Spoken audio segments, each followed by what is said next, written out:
کبھی سوچا ہم نے اس بارے میں کہ ہم نے صرف ایک میچ کو دیکھنے کے چکر میں ہم نے نماز کو چھوڑ دیا ہے، نماز کو ترک کر دیا ہے، ہم نے ایک کھیل کو دیکھنے کے چکر میں اللہ سے دوری بنا لی ہے، اللہ سے ہم دور ہو گئے ہیں۔ آپ کو کیا فائدہ حاصل ہوا کہ جو نوجوان کئی گھنٹے میچ دیکھ سکتا ہے، کیا وہ نوجوان 10-15 منٹ نماز کے لیے نہیں دے سکتا؟ کیا وہ اپنے رب کی بارگاہ میں نہیں آ سکتا ہے؟ کیا اللہ کی بارگاہ میں سجدہ نہیں کر سکتا ہے؟ یاد رکھنا، اس میچ سے آپ کو یا ہم کو کیا فائدہ ہوا؟ جیتنے والا جیتا، ہارنے والا ہارا، لیکن آپ نے اپنے وقت کو ضائع کر دیا۔ میرے عزیزو، اگر آج قوم کے نوجوان سے کہا جائے نا کہ آؤ نماز پڑھنے کے لیے چلتے ہیں، یا آؤ کسی نیک کام میں شرکت کرنے کے لیے چلتے ہیں، آؤ فلاں جگہ ذکر رسول یا ذکر خدا ہو رہا ہے، ذکر اولیاء اللہ ہو رہا ہے، آؤ وہاں جا کر کے شرکت کرتے ہیں، تو آج کا نوجوان یہ کہتا ہوا نظر آتا ہے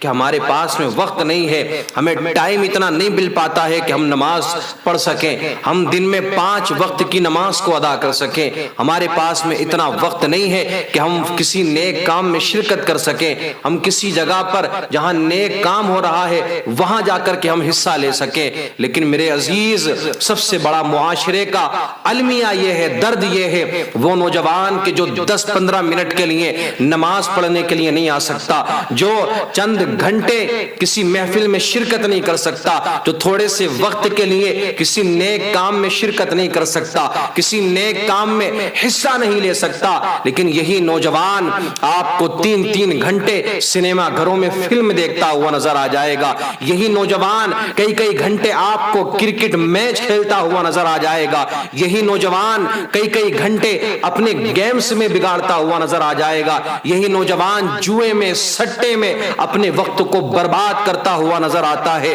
یا ذرا غور تو کرو ہم کس طرف جاتے ہوئے نظر آ رہے ہیں۔ میرے عزیزو، یاد رکھنا، فلم دیکھتے ہوئے، غلط مناظر دیکھتے ہوئے، غلط منظر کو دیکھتے ہوئے، غلط پکچر دیکھتے ہوئے اگر آپ کی روح کو قبض کر لیا گیا، اگر آپ کی روح آپ کے جسم سے جدا کر دی گئی، تو مجھے بتاؤ اللہ کی بارگاہ میں کون سا چہرہ لے کر کے جاؤ گے؟ قبر کے اندر آقا کریم صلی اللہ تعالی علیہ وسلم کے سامنے کون سا چہرہ لے کر کے جاؤ گے؟ نبی کو کیا جواب دو گے؟ میرے آقا نے کتنی پریشانیاں اٹھانے کے بعد میں یہ دین ہم تک پہنچایا، میرے عزیزوں کتنی مصیبتیں برداشت کرنے کے بعد میں یہ دین اللہ کے رسول نے ہم تک پہنچایا، لیکن نوجوان ہے کہ وہ اپنے آپ کو گناہوں کی طرف لے جاتا ہوا نظر آ رہا ہے، اس نے گناہوں کے راستوں کو اختیار کر لیا ہے۔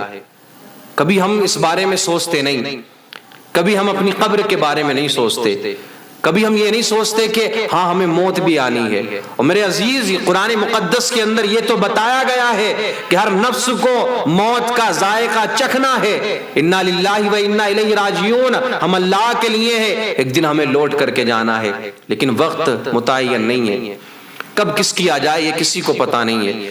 میرے عزیزو، یہ صرف اللہ رب العزت جانتا ہے، کب کس کی موت آنی ہے ہم نہیں جانتے اس بات کو۔ ایسا کہیں نہیں ہے کہ فلاں جگہ کا انسان فلاں وقت میں مرے گا یا فلاں شخص فلاں وقت میں مرے گا۔ اسی لیے میرے عزیزو، ہر وقت نیک عمل کرتے رہے تاکہ آپ نیک عمل کرتے ہوں اور آپ کی روح قبض ہو جائے اور مرنے کے بعد میں قبر و حشر میں آپ کو کامیابی مل جائے۔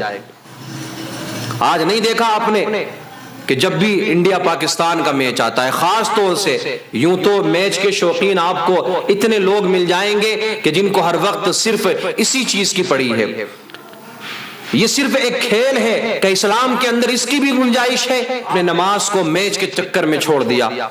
کتنے لوگ ایسے ہیں کہ جب بھی انڈیا پاکستان کا میچ آتا ہے تو مسجدیں آپ کو اس دن خالی نظر آئیں گی۔ جس دن بھی انڈیا پاکستان کا میچ ہوگا میرے عزیزو، آپ اپنی مسجدوں پر غور کرنا کہ جو نمازی زیادہ ہوتے تھے دیگر دنوں میں، آج وہ آپ کو کم ہوتے ہوئے نظر آئیں گے۔ کبھی سوچا ہم نے اس بارے میں کہ ہم نے صرف ایک میچ کو دیکھنے کے چکر میں ہم نے نماز کو چھوڑ دیا ہے، نماز کو ترک کر دیا ہے، ہم نے ایک کھیل کو دیکھنے کے چکر میں اللہ سے دوری بنا لی ہے, اللہ سے ہم دور ہو گئے ہیں. آپ کو کیا فائدہ حاصل ہوا کہ جو نوجوان کئی گھنٹے میچ دیکھ سکتا ہے, کیا وہ نوجوان 10-15 منٹ نماز کے لیے نہیں دے سکتا؟ کیا وہ اپنے رب کی بارگاہ میں نہیں آ سکتا ہے؟ کیا اللہ کی بارگاہ میں سجدہ نہیں کر سکتا ہے؟ یاد رکھنا, اس میچ سے آپ کو یا ہم کو کیا فائدہ ہوا؟ جیتنے والا جیتا, ہارنے والا ہارا, لیکن آپ نے اپنے وقت کو ضائع کر دیا. اور یاد رکھنا, جو انسان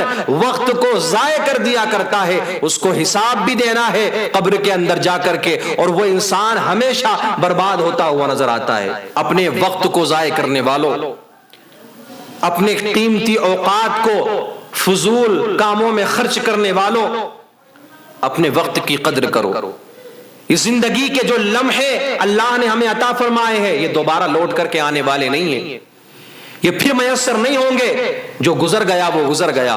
ضروری یہ ہے کہ ہم نے اپنی زندگی کا لمحہ کیسے گزارا, اپنی زندگی کے ایام ہم نے کیسے گزارے, اپنی زندگی کے لیل و نہار ہم نے کیسے گزارے. کہیں ایسا تو نہیں ہے کہ ہم نے اپنی زندگی کے اکثر اوقات کو فلمیں دیکھنے میں, میچ دیکھنے میں گزار دیا. ہم نے اپنی زندگی کے اکثر اوقات کو, اکثر لمحوں کو غلط پکچر, غلط مناظر دیکھنے میں نکال دیا ہے. یاد رکھنا, یہ بھی پوچھا جائے گا قیامت کے دن, اے جوان میں نے تجھے جوانی عطا فرمائی تھی, یہ بتا تو نے اپنی جوانی کو کیسے گزارا ہے. آؤ میرے عزیزو, صحابہ اکرام رضوان اللہ تعالی علیہم اجمعین کی زندگی کو دیکھو. صحابہ وقت سے زیادہ سو لیا کرتے تھے تو آنسو بہایا کرتے تھے اپنی آنکھوں سے, یہ میں نے کیا کر لیا, آج میں غافل رہ گیا. اگر تھوڑا سا کھانا زیادہ کھا لیا, ایک آدھ لقمہ زیادہ کھا لیا, تو اس بات کا بھی افسوس کہ آج یہ میں نے کیا کر لیا, آج میں غافل ہو گیا. ایک صحابی رسول ہیں جن کا نام ہے حضرت حنظلہ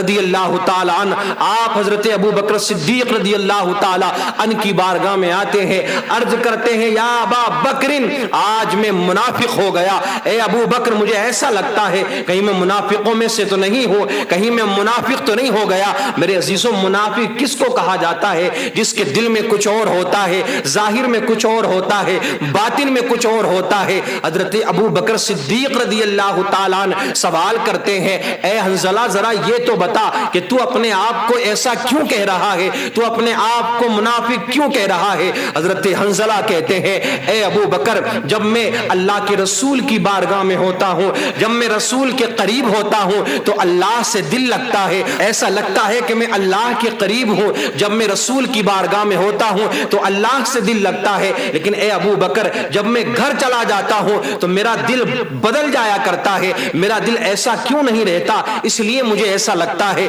کہیں میں منافق تو نہیں ہو گیا. حضرت ابو بکر نے حضرت حنظلہ کا ہاتھ پکڑا اور آقا کریم صلی اللہ تعالی علیہ وسلم کی بارگاہ میں لے کر کے گئے. عرض کی, یا رسول اللہ, حنظلہ یہ کہتا ہے کہ کہیں میں منافق تو نہیں ہو گیا. میرے آقا نے بغیر کچھ پوچھے ارشاد فرمایا, اے حنظلہ, تو منافق نہیں ہو سکتا. اے حنظلہ, یاد رکھ, میرے دربار کی بات اور ہے, میرے قریب رہنے کی بات اور ہے. میرے قریب رہ کر کے تیرا جو دل ہوگا وہ دور ہو کر کے نہیں ہو پائے گا. میرے قریب ہو کر کے اللہ سے دل لگائے گا, وہ دور جا کر کے نہیں لگا سکتا ہے. میرے عزیزو, توجہ رکھنا, کبھی بھی ہم نے بھی ان باتوں کے بارے میں سوچا ہے, کبھی ہم نے بھی خیال کیا ہے میں کن لوگوں کی بات کر رہا ہوں کہ جن کو اللہ کے رسول صلی اللہ تعالی علیہ وسلم نے دنیا میں جنت کی بشارت دے دی تھی. یہ جنتی لوگ تھے, یہ وہ لوگ تھے کہ جن کے دن و رات اللہ کی عبادت میں گزرا کرتے تھے. یہ وہ لوگ تھے کہ جو نبی کریم صلی اللہ تعالی علیہ وسلم کی دن و رات زیارت کیا کرتے تھے.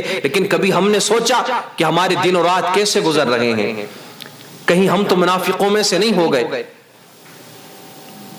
ہمارے ایام کیسے گزر رہے ہیں, ہم اپنے دن کو, اپنی رات کو, اپنے وقت کو ہم کیسے گزار رہے ہیں.